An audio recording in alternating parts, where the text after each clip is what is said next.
Every night, is there crazy shit going on at your nightclubs? We had someone, it was so upset, refused to pay his bill because he wasn't allowed to order cocaine from us. Is the customer always right? I'd say 50% of the time, they're kind of wrong, but it's not worth it. Unless there's something like any sort of sexual harassment, any sort of drug related. Outside of that, the customer's always right. Someone's gonna spend $100,000 for a booth that holds 10 to 14 people for 4 hours worth of entertainment? They're very smart. A good time is priceless.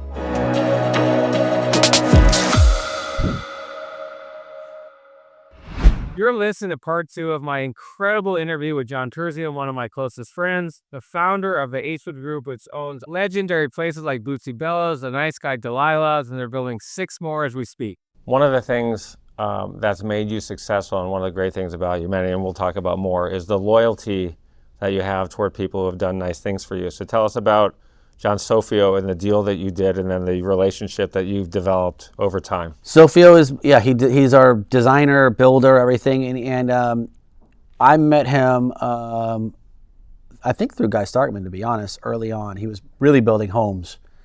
I didn't have a dollar to my name. And when I got Shore Bar, I had to redo it, and I had no money. And so I told him if he did this, because he went and come look at it, for basically nothing, I'd use him for my empire that I was going to have. And most people think that's crazy, but he did it. He was like, I'll take the shot. So I've stayed true to my word. He's built for 12 years. I mean, we've done, I think, 30 places now or something, 25 places, and he's done every single one. I've stayed true to my word on that regard, and I'm very big on that. You're not in the mafia, but you built a place that you call the Friends Mafia, your first restaurant. So tell us about the Nice Guy, where the name came from, and then the evolution of that concept from start to finish. So the concept came from as we got pretty big. We were getting going in the nightclub world, where we were really known as like the nightclub guys, which is good and bad. So it's great. We're making money. We're successful-ish, at a young age, but we're really two things. We're really pigeonholed as nightclub guys, and then also I'm also like normal guys, and like our friends and stuff aren't all going to nightclubs. Like they actually want a restaurant or a lounge or whatever. So we had this idea, especially as paparazzi got even more massive, we had this idea of doing a super private, like almost hybrid club and restaurant. Didn't know where we were going to do it, or whatever, but this idea of doing it, and everyone's like, oh, it's crazy to do that. You kind of one or the other. And the original plan was, I eat like a 5-year-old. So the original plan was only pizzas and a bar, right? And we ended up finding a space, and where the name came from is two ways. Is Adam was one of our partners. At the time, actually had a dream about having a place called Nice Guys or something like that. And so that always like stuck with me. And when we were building it, we had this one investor committed to it, whatever. And we were like midway through, like sticks in the ground and like not anywhere near close, but like had already, we were more than pregnant on the space that we had. And he walks in one day and he basically is like, I just found out you guys aren't doing a nightclub. We're like, I never said I was doing a nightclub. He's like, well, you're doing a restaurant? Like, no way I'm investing in a restaurant. And I'm like, well, it's like a hybrid. He's like, that doesn't work. And so anyway, long story short, as he went off, he's like, I'm not doing it. I'm pulling out. And he was like, he's like, also way too nice. You're way too nice of a guy to have this work. And so name the place The Nice Guy, based on this guy pulling out. We got completely screwed on that. Ended up finding investors to build it. Built out more of an actual restaurant, whole Italian thing, kind of based it on like my whole thing was like, we were gonna have a place that's like our friends and their friends, almost like a Cheers. I call it a mafia, where it's like, it's everyone that like you're, friends with and associated with, because to this day, but especially then, is the only way you could get in or reservation was from on our Rolodex. So you had to be through one of us. And so that's how the Nice Guy came about. It's an awesome venue. I've been there 50 times. I had a birthday party there Yeah. once, with all my buds Yeah. and friends and family. It's amazing. what you've done there is incredible, and the food has really improved dramatically. I mean, from where you were when you opened, It's amazing. it's fantastic. Let's talk about the nightclub market itself. Yep. And I'm going to read some statistics here. Sure.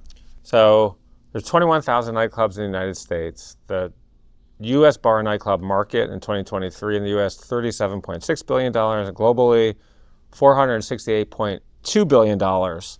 There's not a lot of data today on how much each nightclub does, but in 2015, Forbes released the numbers.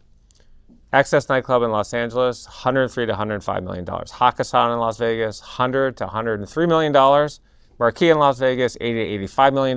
Tao in Las Vegas, $50 to $55 million. And Live in Miami, $40 to $45 million. Are some nightclubs really earning $100 million a year?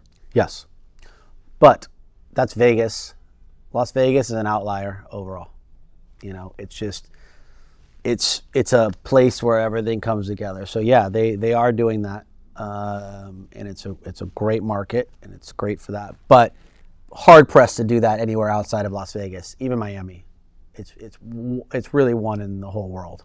Explain what the economics of a nightclub business really is. How does it work? How do you make money? And then in Las Vegas in particular, and maybe in Miami, explain to people what a beach party is. The truth is, the way you really make money is in the nightclub world, are whatever handful of bottle buyers there are. Like the table buyers are like the bar itself is de minimis. And even the ticket, even if a place is in Vegas or whatever, we don't sell tickets at our places, but that's minor. It's the table buyers, the guys or girls that are spending 50, 100 grand on tables. That's why it's big business. Okay, so there's a lot of people watching this, tens of thousands who have probably never been to a nightclub. It's a crazy concept. So the nightclub may have 50 booths, maybe. There's the front row, they're more expensive, the middle, the back. Someone's going to spend $100,000 for a booth that holds 10 to 14 people for 4 hours worth of entertainment? Yes. Yeah. Who are these people? They're very smart.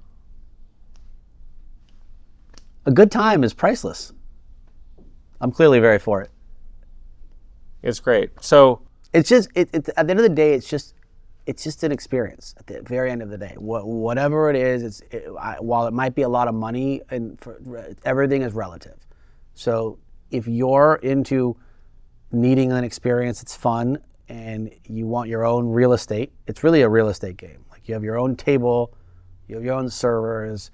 At the end of the day, like that's really what it is. That's your night out. the experience is someone's performing typically. Performer, a DJ, yeah. A DJ. So a lot of people also don't know how much these people are getting paid in a night. I learned about this. One of Madison's best friend was dating Calvin Harris, and we went to dinner one night, and which was very, very cool, by the way. I'll tell you another story. So you know that I'm not in the scene, and I really don't know who's who in the scene. And Madison's friend, Eva Shaw, who you know, was dating Calvin Harris. And Madison tells me I'm leaving the office. There are two interns there. I'm walking out at 6 o'clock. The dinner's at 7 o'clock, and we host. I got to go home, change. And one of the interns said, "Oh, what are you up to tonight?" "I'm having dinner with one of Madison's friends. He's a DJ." And he said, "Oh, do you know his name?" And I said, "Yeah, Calvin something." And they're like, "Calvin Harris?" He said, "Yeah." And I said, "Who's that?" I said, "Oh God, he's the biggest ever." And went back home and looked online, and Forbes said he makes $70 million per year. And I'm thinking, oh God, this guy's going to be an arrogant asshole, another Hollywood person who's going to be all into himself and not ask me any questions. And I walked out of there with a man crush, the nicest guy in the world, polite, asking, incredible. Super nice. But I learned, I said, without being weird about it, this public, I said, how do you make tens of millions of dollars per year? Forbes said you made $70 million per year. And he said, I get paid usually $500,000 to $1 million per night. Yeah, to DJ. To DJ. Yeah. So It's not a band in a stadium where you're traveling with 18 trucks and setting up and have costs. He's bringing like a little USB stick. He's got a turntable that's not even his, that's there. But he's the top of the game. Right, but then you'll get the chain smokers now are $1 million. Totally. What's an average DJ that people actually want to come see? Don't name names, but like someone who can pull people in the door. How much do they get paid? Yeah, like what's the minimum? I'd say a good DJ that can like whatever that pulls names is probably 20 grand, 25 grand. Can bring people in. Yeah, it doesn't have to be. Once upon a time it was $500. But your average person is 25 grand. Then your bigger DJs that are the Vegas, Miami ones are anywhere from 100 to 500 grand a spin, a set. LA doesn't do that. Miami doesn't really even do that level.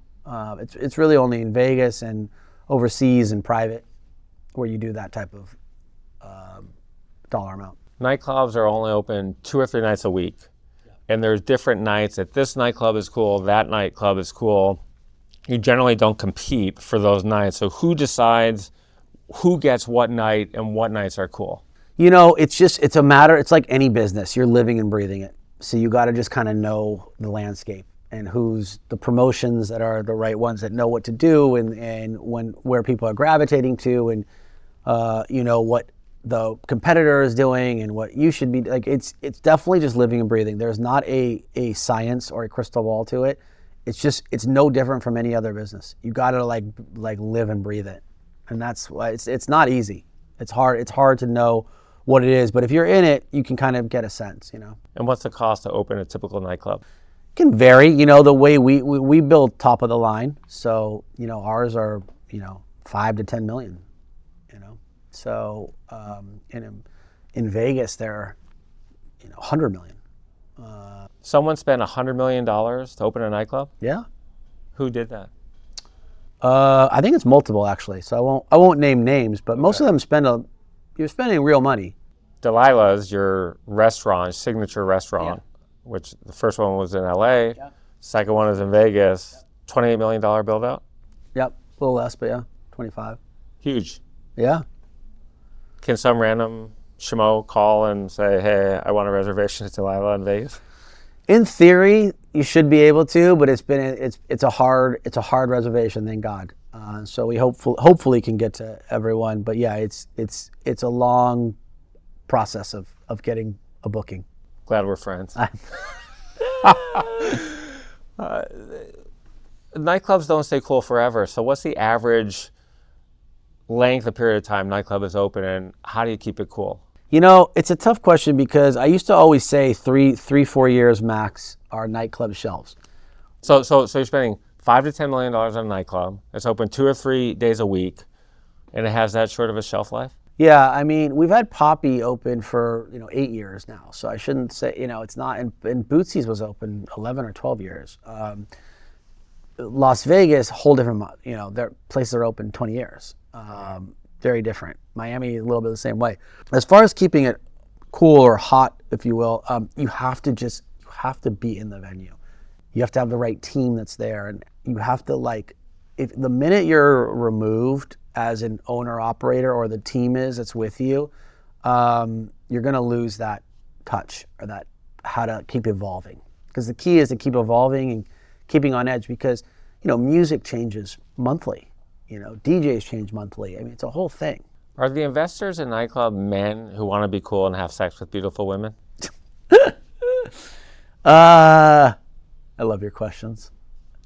I would say that's probably a lot of people. That's not us. We have, unfortunately, we have a normal investor backing. I would say, look, I don't know if it's as direct as that, but I'm sure there's a lot of nightclub investors. It's like, hey, this will be my social life, So I'm sure that's what it is. Anything more direct than that is pretty creepy and probably not the type of investor you want. Been at nightclubs a few times. I have like a quota, 1 or 3 times a year, depending on who is inviting me and where we are. And I always looked at these people. You make your money on the bottle service on the tables, and for those people who don't know and for those people who do, when someone buys a table or a big bottle of something. The women come out, there's 5 or 6 women. It's like a parade of women carrying Dom Perignon bottles with sparklers coming out. Like, who are these people paying, $25, $100,000 for a table? I'm like, these guys are losers, right? And then at my bachelor party, Hakkasan, which you arranged, all the girls came out with the bottle of sparklers, Randy on. I'm like, hey man, that's pretty good. It's pretty fun, right? It was pretty fun. I know. One and done, but it was fun. Maybe not one and done, but it was really fun. I'm telling you, it's human nature to see something sparkly and fun, and you're like, I want that. Yeah. It's as old as time. It's as simple as that, and that's like what goes down. Honestly, that's what happens in these places. Do people pay you to put their brand of alcohol in your venues? You told me this story once, and I'm not going to name names, but there's someone who's very successful, an entrepreneur, very, very well-known guy, billionaire, who owned I'm not even going to say what kind of brand because I really don't want people to figure out, but they own some kind of a brand, and he was coming into your venues to pitch you to carry his alcohol brand. Okay. Are people paying for shelf space to get in? No, I mean, you really can't do that. They do sponsor parties. So when we have events and stuff and we need a liquor sponsor or something and they're putting those marketing dollars there, that is a very massive thing.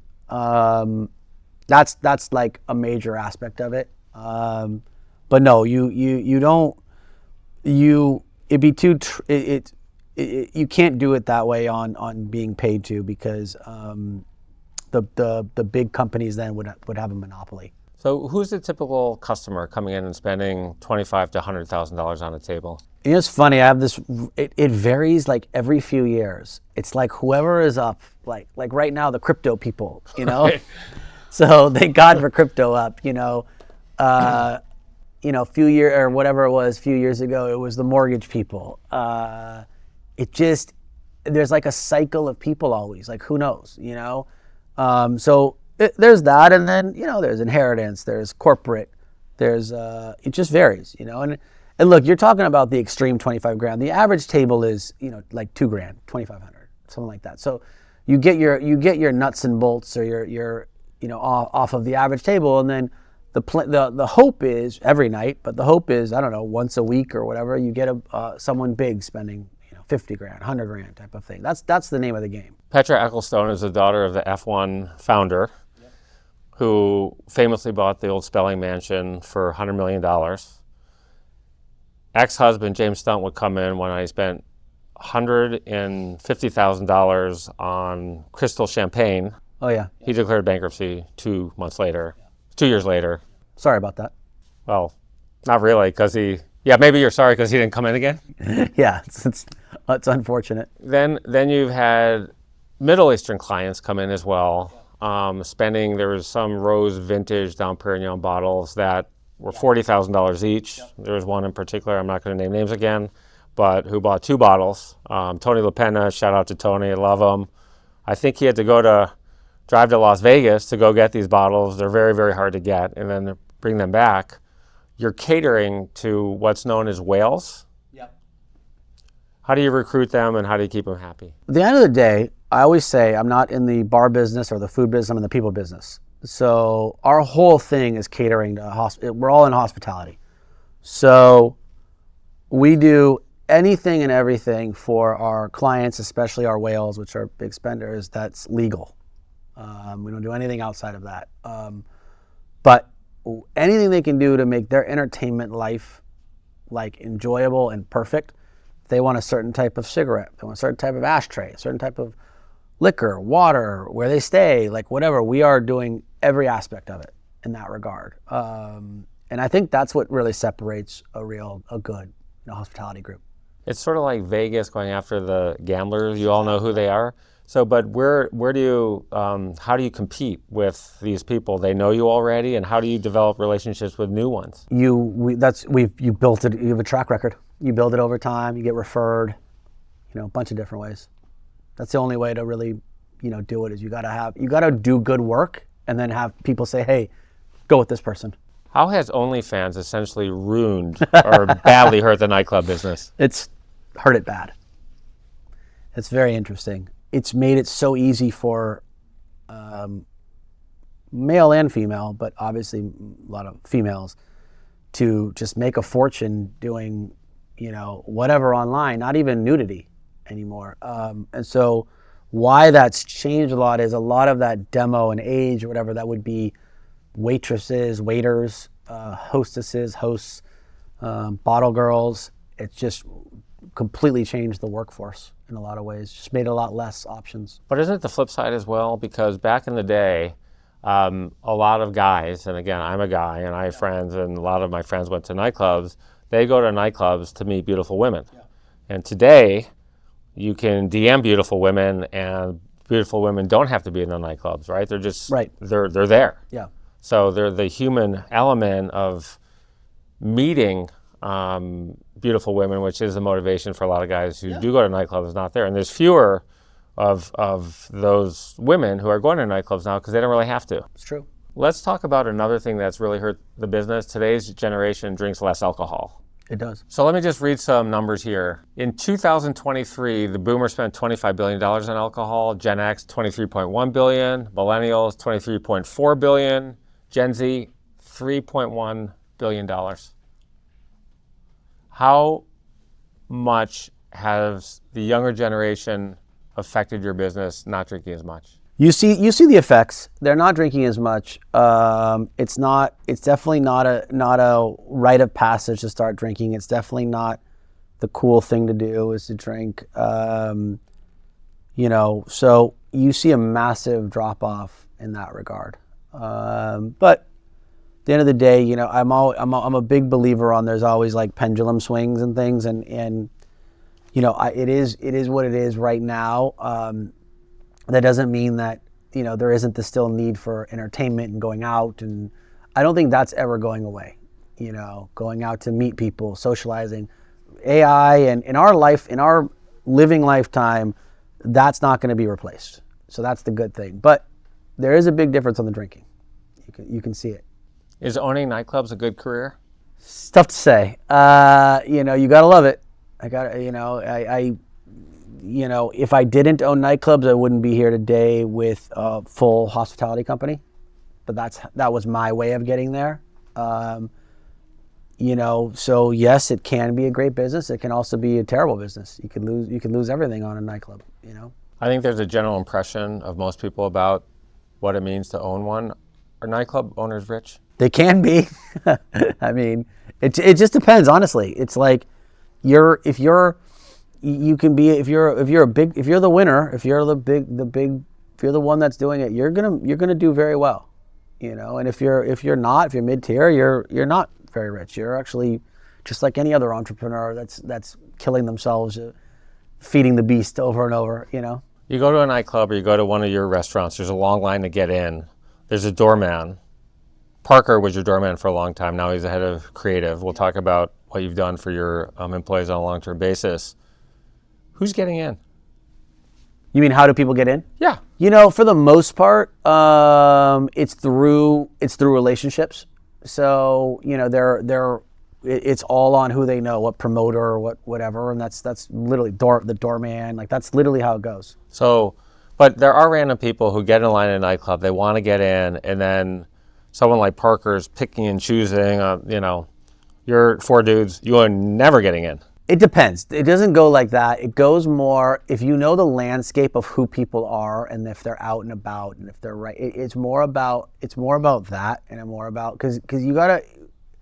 It's like I said. It's just like any other business where you know who the players are, who the right people are that are like going out, that are at different venues, that are not causing issues, that are not that are bringing good things to the table. So it's less about if you're four dudes, like you said, it's like that because that can happen, where the four guys do get in because if they're the right ones, if they're the people that are out and they're the ones that we know, the ones that Parker knows or whoever the person is at the door is, it's a different story. Right, but four dudes who knows no one, who's coming to LA and there's six guys want to go to a nightclub. Hey, I heard Boots is amazing. Yeah. You guys are not getting in. Don't even bother to come. Not easy. There's a lot of cash exchange at the door, right? I think so.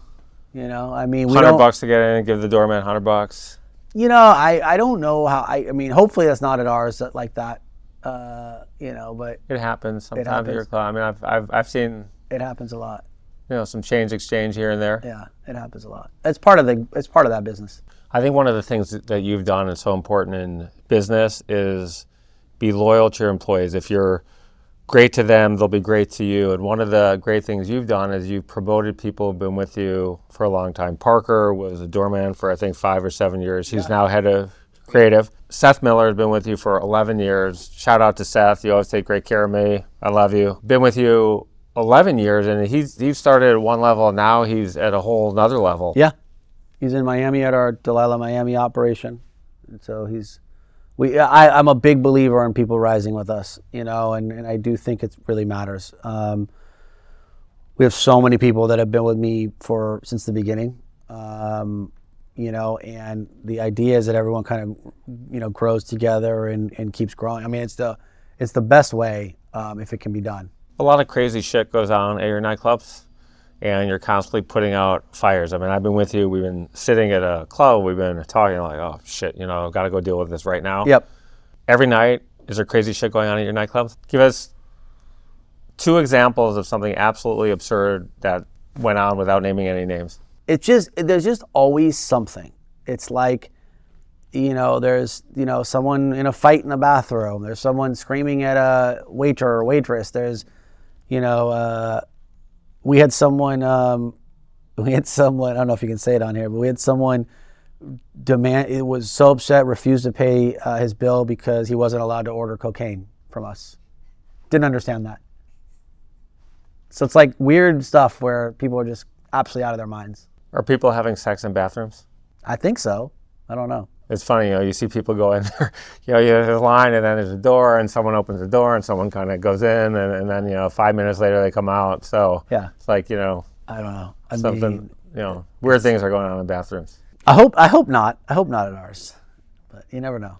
You talked about how hard it is now to hire bottle servers. My wife, Madison, worked at Finale Nightclub in New York. She had 4 jobs when I met her. And she'd bartend for 1 night a month or 2 nights a month, making $1,000, $2,000 cash in a night. So the bottle servers, bottle girls, make between $1,000 and $2,000 on a good night. The clubs are open 2 or 3 nights, and they're open from 11 to 2 in the morning. In LA, yeah. In LA. So you work 9 hours, 6 to 9 hours, and if you pencil that over the course of a year, you can make $100,000 a year working very little time. Yep. Do you recommend being bottle girls as a career choice for some women? Yeah, I think it's great. It's like, at the end of the day, it's a sales job. So if you're good at that, and you know, you can do great for yourself. You can do great for the place. So yeah, I do think it's great. How does someone become and apply to become a bottle girl? Do you have to be good looking and thin or have a good figure? And if so, how do you apply? Well, whatever new club is opening, you usually do a call, like a call for new people working there. You do, you know, for the most part, you should, especially when it's like the bigger ones, you should have experience because it's not an easy job. There's a lot that goes into it, actually. So you'd be hard pressed. I don't know if we would hire someone with no experience in the bot. Like they have to have some sort of experience or training in it. I had a waiter when I was in Vegas. We were there for the F1 race. Actually, I was there to interview Dana White for my show. We went to Javier's, and we had a very nice waitress, and I like talking to people. I like learning what they do and what are you up to. Is this your full-time job? And she said she was at one of the beach clubs as a bottle service girl and no longer worked there. And I asked why. I said, well, I gained 15 pounds. Like, I thought that's fucking nuts. That's crazy. That's Vegas, I guess. That's not LA or California. Yeah.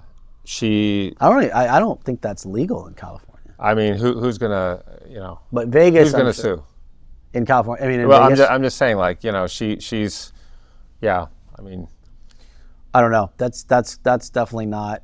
She lost the weight, by the way, because we're Instagram friends, and I saw her posting again from the beach club. Yep. I said, "Oh, you got your job back?" She said, "Yeah, lost a little weight."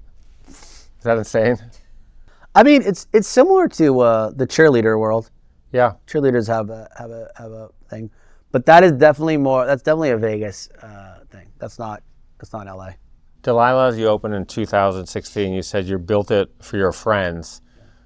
Tell people what it is. I mean, good luck getting in, but tell people how cool it is. With the success of Nice Guy, we were like, we're actually on to something, and we felt that there was this new like desire for people to have a place where they're like having a night out and dining at the same time. And literally, people thought that you couldn't do that in LA. Thought it was like insane. And so, what's ironic is, as old as time are supper clubs, and that's what they did back in 1920s. It was like dining, live music, drinking, kind of all the above. And that's the concept of Delilah came from that, bringing that back in a real way, and that's what we did. And it took a second to take off. I remember in the first week being on a Friday night, we had to close at like 8 p.m. and I was like literally in tears. Like I was like, we're screwed. But we stuck to the model, and it's definitely, it's our Delilah's our flagship brand. And then when we opened it in Las Vegas, we got global recognition for it, and now we have it in Miami, and we're opening it in Dallas. One of the dessert items is something called the Slutty Brownie, and it's named after Kendall Jenner. Yep. What do I have to do to get a dish named after me? Be a Jenner? Be a Jenner? Gotta get them to adopt me? She is, she created that. I really credit her, and she's like the greatest friend and supporter. I really credit her with Delilah taking off, because she did her birthday there early on, and from then it really took off. So I'll always be appreciative. But she had this love of this dessert, and it was a Slutty Brownie, and she actually literally created the dessert. Like literally. She came in your kitchen and started putting it together? Yeah. Hey, John, will you taste some? Hey. To our chefs, yeah. Okay, to your chef. So that's where it stems from. You mentioned before that you do crazy things to make your customers happy. Tell us about Jolo's brother and how on earth you went out and got a live chicken with a top hat in the middle of the night. Yeah, Zenlo. Tell people who he is, first of all. A lot of people don't know. Well, he turned out to be the world's biggest fraud, so that's, always fun, He was, at the time, he was, he was really famous for being literally the world's biggest spender. He was spending $1 million a night on bottles, and I think everyone assumed, I don't think everyone assumed he was just a fun-loving but legit businessman, He was always with like the right, business people, and he'd come out and spend, I don't know, literally $1 million, $2 million on bottles. And we had him in LA and Aspen, actually. His brother asked me to facilitate for him. He wanted to gift someone at the next table a gift, and I was like, okay, I'll make anything happen. It's a live chicken with a top hat. And it was like, I don't know, 11 p.m. or something on like a Friday. And I'm like, I found a farm open, and I don't know, I did it. Like you sent, you're asking someone to go back online, search chickens for sale, and you sent someone out to go pick one up? Like, did he bring it back at 1 a.m? Yeah, it was like, I think it was like 11 or 12 or something like that. And PETA wouldn't be too happy, but make the guy happy. But yeah, and then years later, Jolo turned out to be this big 1MDB scandal. Yeah, and for those people who don't know, he's part of the Malaysian government, swindled $5 billion, and Goldman Sachs was involved in raising that capital for the Sovereign Wealth Fund, and Goldman paid a several $billion fine. Yeah. And this guy also gifted Jennifer Lopez some kind of a $300,000 car, I think a Rolls Royce, and Leo DiCaprio, and the government came back and Yeah, they didn't take the chicken though. They didn't take the chicken. The chicken probably died that night, right? Or a couple of days later. Crazy. Sacrifice that chicken. Sacrifice. Not part of your chicken tenders. No, not part of chicken tenders. Which is one of the signature dishes at Delilah and at your wedding. It is, yeah. Well, I throw a chicken tender festival too. I'm a big chicken tender fan. Not healthy. It's not healthy, but you'd be hard pressed to find someone that doesn't like a chicken tender. So I've bonded with like the craziest people, like the biggest from whatever people over a chicken tender. We both have young kids, always chicken tenders at the birthday parties. I have a 100% take rate on the chicken tenders at every party. You do? Yeah, love them. It's the best. Love them. Another interesting thing you did, you were in France, I think at the Cannes Film Festival, with the CEO of Hakkasan, who in the middle of the night wanted to smoke some hookah at 1 a.m, and you don't speak French. Oh yeah. So how'd you do that when you don't speak the language? I figured it out with that, but I had to convince a place to open a shop to get a hookah. I must have run 20 blocks. It was actually insane, and convinced them to open it and made it happen. My thing is just making stuff happen. It's the only way to be. So it's like, and it's probably not fun for the people that work like with me, because I expect everyone to have that mindset where it's just like, just make it happen, Was there a customer who asked you to return a tire at Nordstrom? That's actually my thinking, is that vibe, that whole Nordstrom's mantra, where it's like, anything. I don't know if they still do it, but anything that can be returned, they do. You have a saying that at the end of the day, we get it done. Critical for the customer service business. Yes. Is the customer always right? The customer's always right, yeah, even when they're wrong.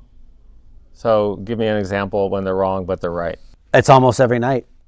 They're at the very end of the day, it's not worth arguing with a customer, even if they're right. It's not worth. Even if they're wrong, it's not worth arguing with them. It's their night. It's a moment in time. So unless there's something like where I draw the line is any sort of sexual harassment and any sort of drug related, okay, or harassment at all, assault. Outside of that, the customer is always right. So it's like, if you do one of those, you're in the wrong and you're going to be out. But if you're arguing over, I don't know, you didn't order something and it's on the bill, or you didn't get the table you requested, or every night there's some version of that. And, I'd say 50% of the time they're kind of wrong, but it's not worth it. And it's like, and I try to train the people around me or teach the people with me that it's just like, at the very end of the day, just say, I'm really sorry, we'll make it happen. Like, it's fine. Like, we'll do X, Y, and Z. It's okay. It's not worth the argument of being right or wrong. You get more by having them get back to their night and have an enjoyable evening or day. A lot of restaurants have customers marked VIP. Yes. They get the better tables. Do you have a code system for pain in the ass customers? No, we don't have pain in the ass. We have very detailed notes though on everyone's likes, dislikes, what they want, what they eat, Table numbers? What they prefer, table number, yeah. I always ask for a table number. I put it in my phone, and then I'll ask for tables. You mean the table that you like? Yeah, the table that I like when I'm at a restaurant. I mean, if I'm going there, sometimes, I'll call you up, John. I'm at Delilah's, can I go? And I'm just lucky to get a table. No. Even with our friendship, I'm lucky to get a table sometimes. No. It's not a pain in the ass mark. It's a mark of this person has high tension over X, Y, and Z. Right. Make sure to not, pour the water in front of him or her. It's like, it's that detailed. You have amazing relationships with celebrities. Justin Bieber, Drake, Post Malone, tons and tons of people. They come in your club sometimes. I've been there. People come in, Justin Bieber walks in, he starts playing the piano.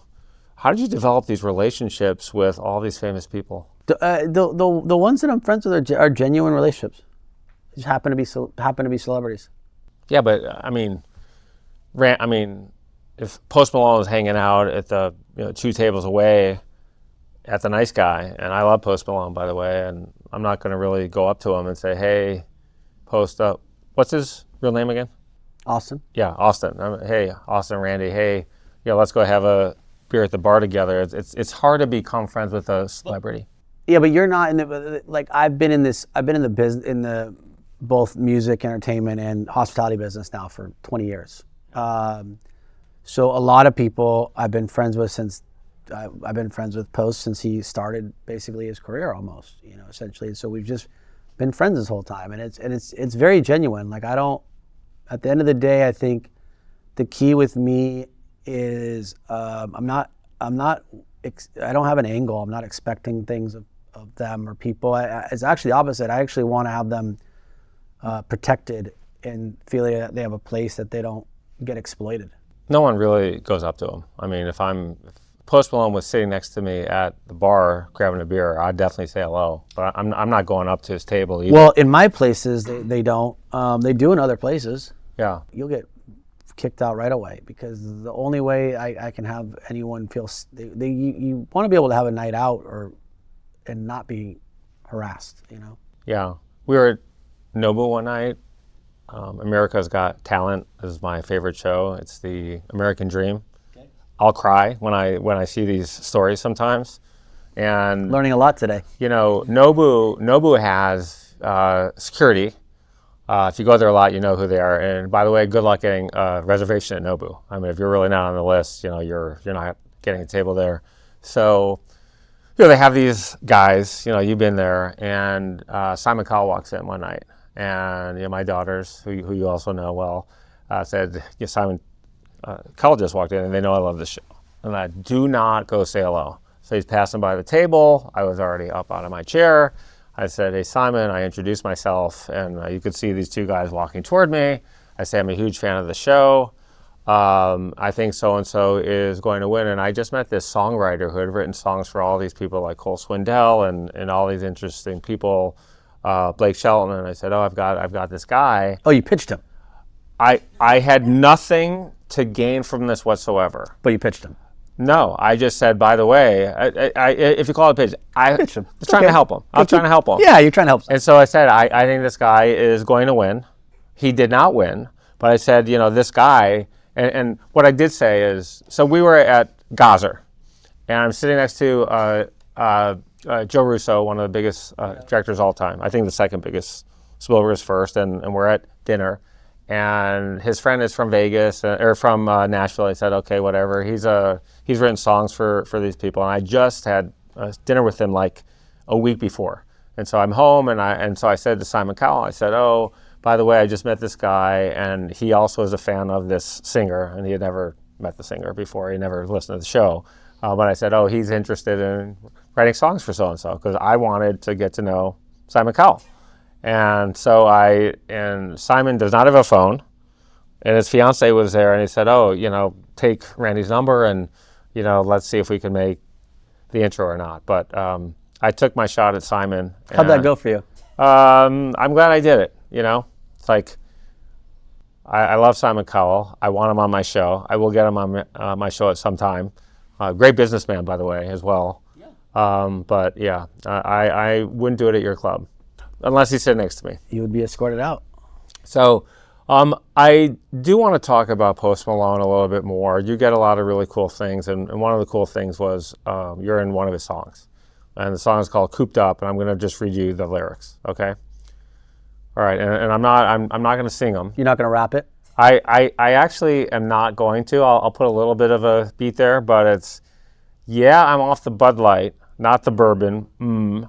I might chop the roof off the Suburban. Skirt. Tried to be a nice guy, John Terzian. Wow. Till I started throwing up in your Birkin. Ooh. Then I woke up in the morning. Police showed up at my door with a warrant. Fuck that shit. I remember flushing something down the toilet. Flush. Guess he gotta let me off with a warning."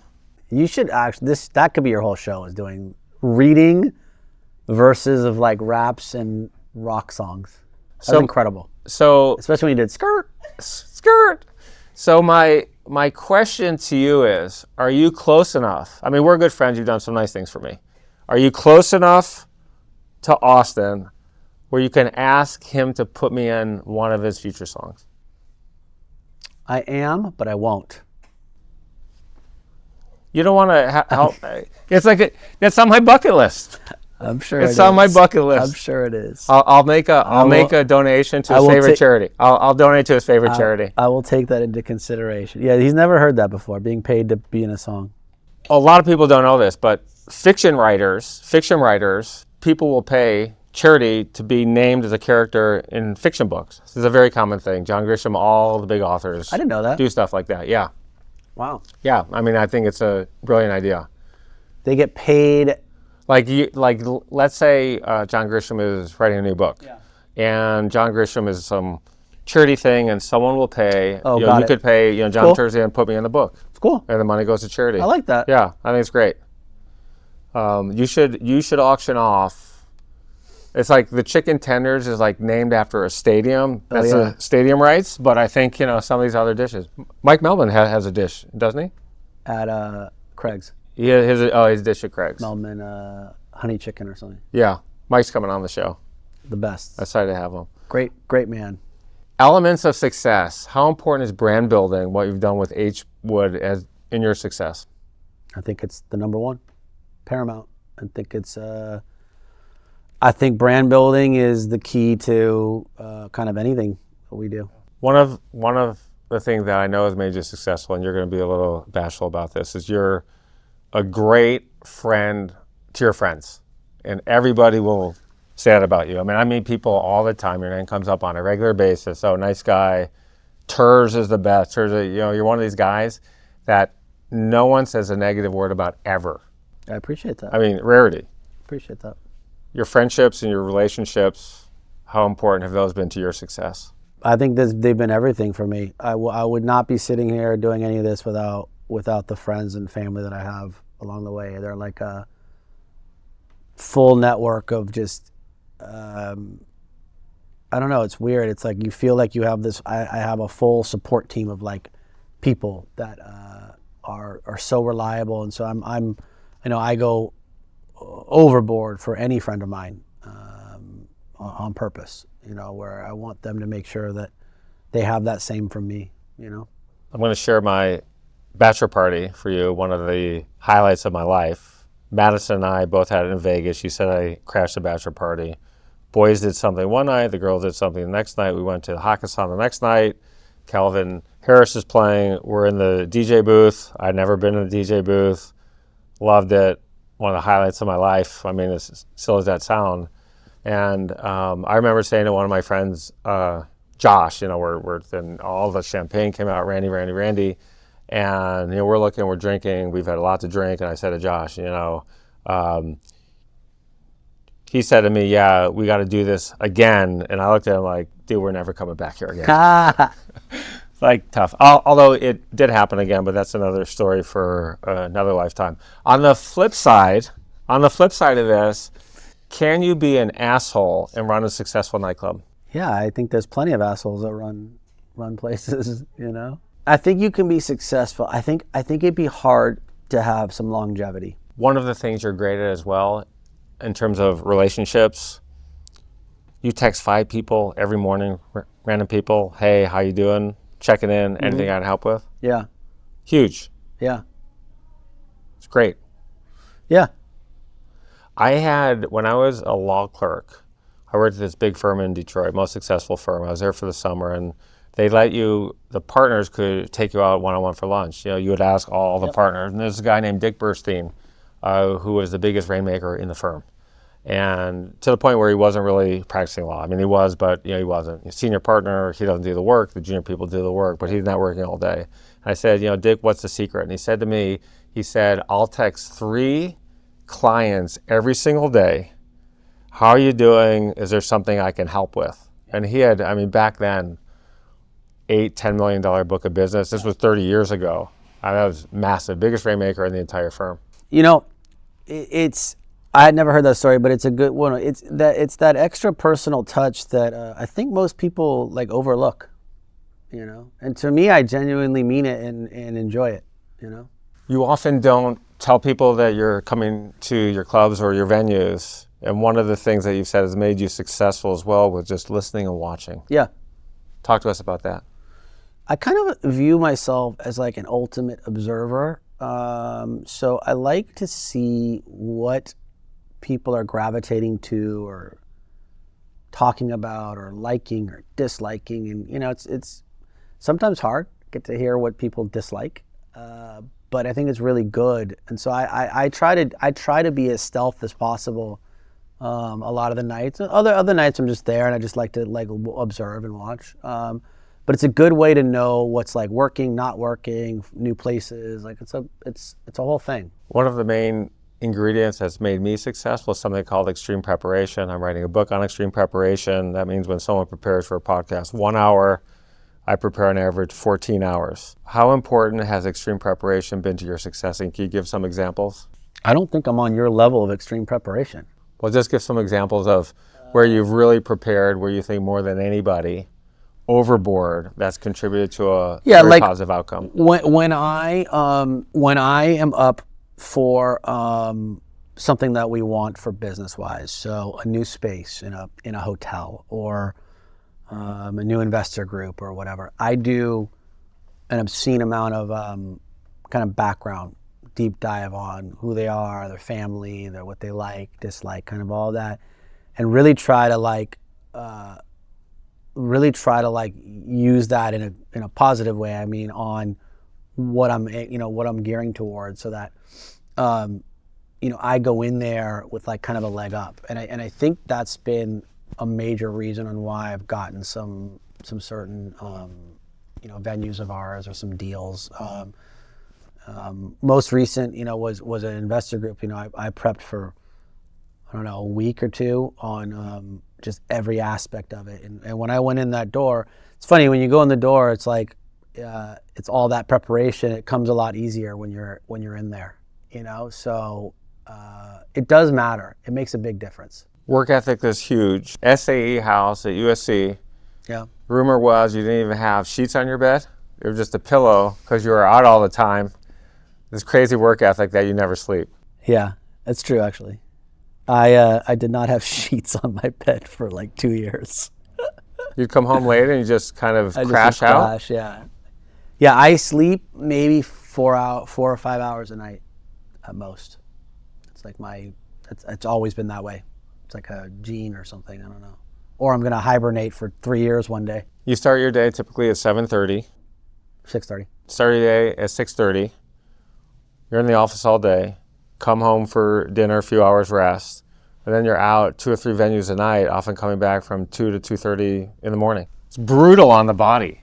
Yeah, it is. I mean, what I'm doing more and more is I've been doing that for so long. What's more important now is a balance of my kids and wife and family life and work. So I try to have 2 or 3 nights fully off. I'll leave the office at 5, type of thing. I take my kid to school every morning now. That type of stuff. As far as the late night, early morning, I just went. The other day I was like super tired and I was like, I wonder what's so weird. And I literally had forgotten that I missed an entire day of sleep. I'd flown back on something. I just completely skipped a day of flight. For the Super Bowl? Super Bowl, our event. Just completely skipped it. It's crazy. Let's talk about that business, event business. Yeah. It's more profitable margin-wise than the restaurant business. How does that all work? What kind of profits do you make, and can anybody get in? Well, each event is different. So we're fortunate enough to have a really good partner this year and last year too, but this year with DraftKings.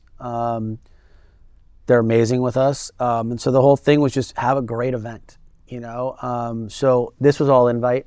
But get most of the invites, or do you get invites like the players do to the Super Bowl? They get 2 tickets each where you can say, all right, I've got 10 buds who get in. You mean who we're inviting? Yeah, no. If it's a private party, Pretty much everyone's DraftKings. plus one. No, it's H.Wood and Draft. Yeah. Oh, you everyone's both get plus to one. invite people. Yeah. Okay. Yeah.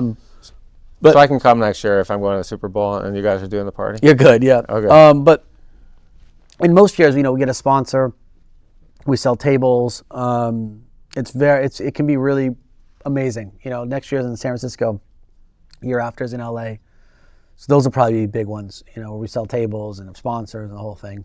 People who don't know, these are massive parties. Give people an example of what the budgets are for these and how many people are actually coming.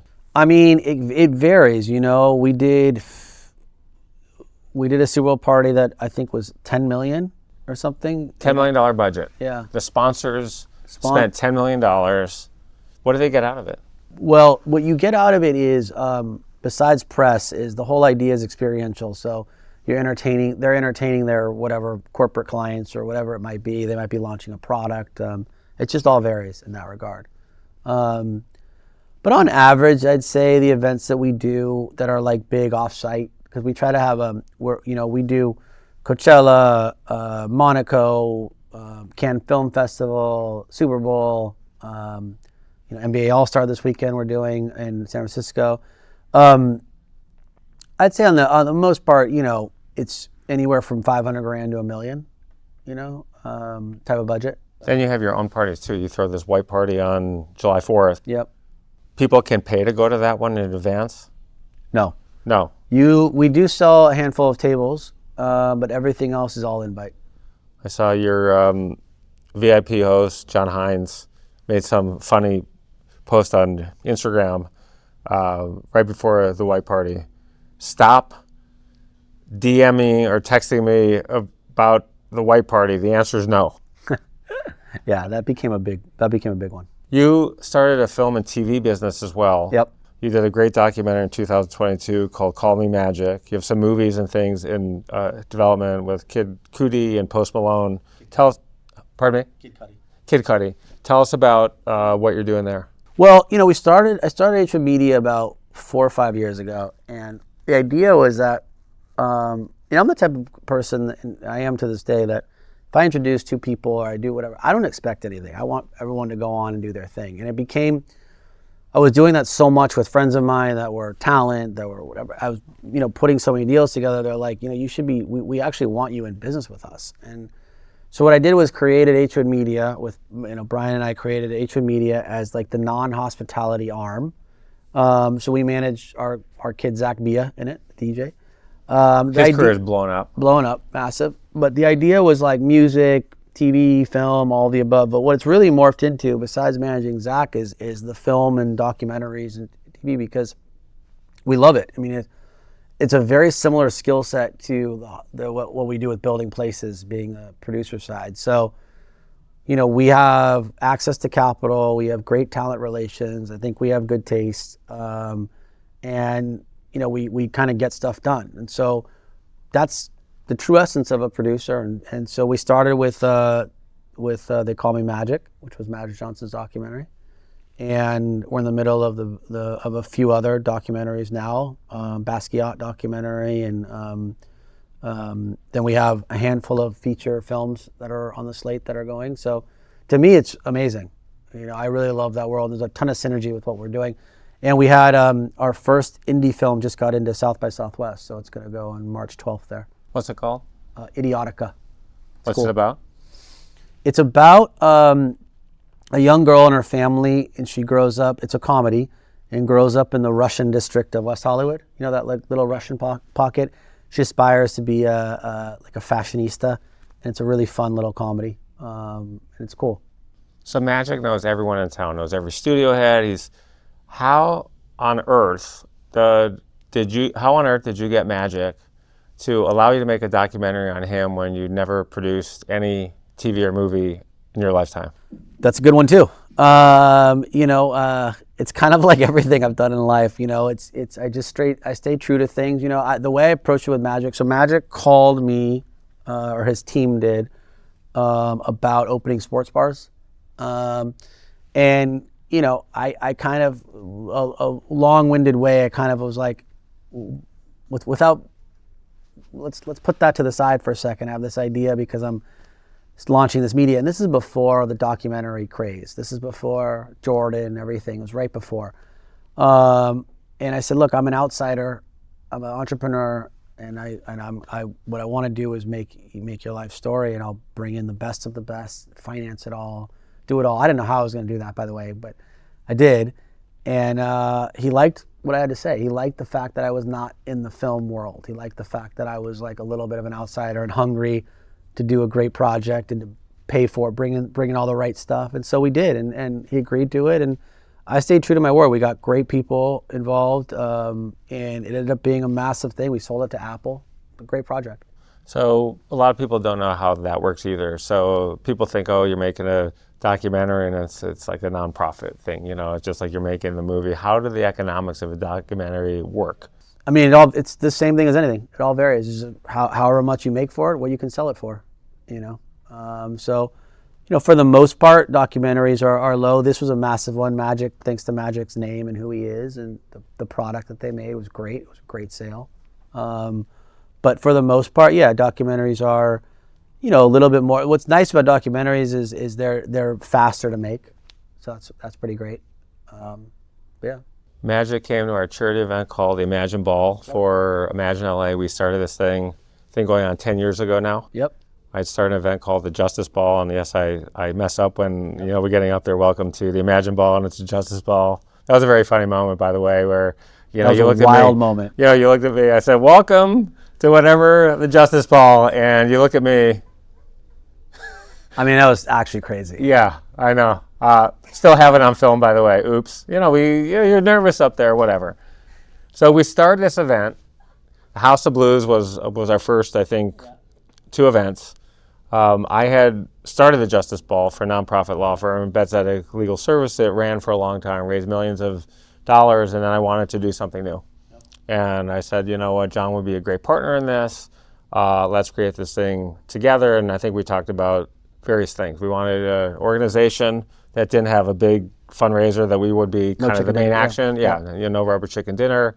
And then we built this great thing together. I mean, you, at the end of the day, raised most of the money, probably 90% of the money within your venue. You donated to the venue. You had Magic come, Serena, Kevin Hart this year. How important is philanthropy to our success? Well, from a young age, I was always big on giving back and doing good as much as possible. So I think it's really important, I think people need to do more of it. I currently do quite a bit for Children's Hospital. It's a big one for me. But I think to each their own on that. But for me, I think it's important. We're at the end of our show, and I always finish the end of my show with a game called Fill in the Blank to Excellence. All right. Ready to roll? Let's do it. All right. The biggest lesson I've learned in my life is... not get too down. My number one professional goal is... own a hotel. By the way, we've talked about this now for years, so what's happening on that front? I'm in the hunt. Tough to buy a hotel these days. Lots of economic issues. Everything's tough, but everything's tough. One day it'll come together. My number one personal goal is... have my wife happy. You have an amazing wife. Shout out to Lonnie. Shout out. The one thing that everybody should say to themselves when they wake up in the morning is... you woke up. The one thing that people should say to themselves when they go to bed at night is... some version of relax, some version of turning your mind off. My biggest regret is... probably not passing the bar. You could still do it. No, definitely not. That was hell, man. No. That was rough. My biggest fear is... failing. The most proudful moment of my career is... I think the opening of Delilah Vegas was the most proud moment of my professional career. The craziest thing that's happened in my career is... all of it. It's a crazy career that I'm very thankful for. The craziest thing that's happened in one of my clubs is... I got protested by PETA for having a llama in it. Nice. The llama was happy, though. Nice. Had a good night. The best advice I've ever received is... play the long game. The worst advice I've ever received is... take the money. If you could name one trait that would make somebody successful, it would be... you can't ever buy back your reputation. If you could give your 3 kids one piece of advice, what would it be? Do what you love. 10 years from now, I'm going to be doing... a bigger version of what I'm doing. 20 years from now, I'm going to be doing... a much bigger version of what I'm doing. The most important thing that's contributed to my success is... all my support, friends and family support. The one thing I've dreamt about doing for a long time, but haven't, is I'm trying to think without being a hotel. if you could meet one person in the world, who would it be? Dead is Steve Jobs. Alive? I don't know. I'm going to digress about my Steve Jobs story. I meeting him once. Here we go. I was at Four Seasons Hawaii, Kona, Yeah. and there was a resort next door called Kona Village, and Steve and his family came over for dinner one day. And he was at a table far away from everyone else. And my ex-wife, my wife at the time, said, Steve Jobs is sitting over there. You're going to go say hello? I said, no. You having dinner with his family? She said, the old Randy would have. I was already out of my chair when she said that. So I go over, I'm walking over, it's a long walk. And it's Steve, his wife, 2 kids, and I'm standing right at the table. He didn't even look up. Literally, I'm like, okay. So I said, excuse me, Mr. Jobs, I'm Randy Kaplan, co-founder of Akamai. They had invested $25 million in our C round. Yeah. And to try to buy our company, they put in $25 million to $250 million valuation. And so he said, you're a co-founder of Akamai? I said, yeah. He said, you must have made a lot of money. Weirdest thing. And so I said, yeah, we all did well. And by the way, at the time, Apple was nowhere near what it was today. Yeah. There were rumors it was going out of business. Yeah. Right? They had a 1% market share of the PC market. So they must have made $1 billion on this deal. I mean, it's a stretch to say we helped save the company, but it certainly didn't hurt. And so I'm standing there and I'm thinking, oh gosh, I need to say something. So I said, I loved your Stanford graduation speech. And he said, thank you. I was dismissed and I walked back to the table with my tail between his legs. But at the end of the day, I was glad I did it. Yeah, you met Steve Jobs. I met Steve Jobs. You also never want to meet your heroes. What's that? You never want to meet your heroes. You never do? That's the rule of thumb. They're always going to disappoint. I do. Clearly. From Steve to Simon. Steve to Simon. Simon Cowell is not my hero, but I do think the word of him. Simon, I hope you come on my show. If you could meet one celebrity in the world that you already don't know, who you'd like to have dinner with, who would it be? Michael Jordan. You haven't met Michael yet? No. I'm sure you could. I You know everybody. I don't necessarily care about meeting people. But they have fascinating lives. For me, when I meet Yeah, celebrities... but you like that. Yeah, I don't... It's not the celebrity. It's not for their sake that they're famous. I like learning about people. Yeah, that's what I'm saying. Uber That's drivers, I get the whole history of their They're life. actually pretty interesting. They have the greatest lives. I love it. Well, they don't have the greatest life. They have the greatest stories. Stories, yeah. Right? And it's like, I want to know I hear you. what the custodian in the building is doing, and I always talk to them, and I want to know what the CEOs and the founders are doing. I find it fascinating. If you were President Trump, what's the next thing you would do tomorrow? Somehow, whether you fake it or not, somehow instill some sort of uniting people. The one question you wish I'd asked you but didn't is? I think you answered it. I think you asked everything. Got to give a shout out to your partner, Brian Toll. Yep. And all the other amazing people that you've introduced me to. Appreciate all the relationships, the friendships. Appreciate you. It's been so fun and awesome to watch you guys grow, because I met you were really at a transition period, and just it's so awesome to see what you guys have done. So happy for your success. Thank you. Congratulations on everything you've done. Thank you for being really an amazing, amazing friend. Thank you. Appreciate you, Randy.